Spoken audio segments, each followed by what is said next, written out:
સુરત ખાતે પાલિતાણાના કાપડના વેપારીની ગાંજા સાથે ધરપકડ કરવામાં આવી છે। સુરતના સારોલી પોલીસે હાઇબ્રિડ ગાંજો ઝડપી પાડ્યો છે। હાઇબ્રિડ ગાંજા સાથે બે આરોપીઓની પોલીસે કરી છે ધરપકડ। સાયબર ગામની રાધા રમણ સોસાયટી પાસેથી ધરપકડ કરાઈ છે। મયુદ્દીન ચાવડા અને આબિદ શ્રીમાળીની પોલીસે કરી છે અટકાયત। ગાંજાના જથ્થા સહિત તમામ મુદ્દામાલ કબજે કરવામાં આવ્યો છે। સાથે સાથે બે આરોપીઓની ધરપકડ કરી એકને વોન્ટેડ જાહેર કરાયો। મુંબઈના વસીમ મહેતરને પોલીસે વોન્ટેડ જાહેર કરી આગળની વધુ તપાસ હાથ ધરી છે। સારોલી પોલીસ સ્ટેશન વિસ્તારમાં નિયોલ ચેકપોસ્ટ આવેલી છે, જ્યાંથી બે ઇસમો ગાંજો લઈને પસાર થનાર છે એ પ્રમાણેની બાતમી સારોલી પોલીસ સ્ટેશનને મળેલી।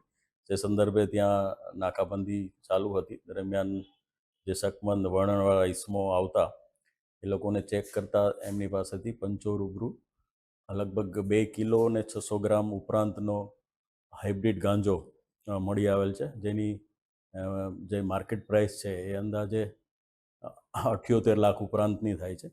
એ સિવાય એમની પાસેથી 2 મોબાઈલ અને 3 સિમ કાર્ડ મળી આવેલા છે, જેથી પોલીસે કાયદેસરની કાર્યવાહી કરી અને આ લોકોની ધરપકડ કરેલ છે।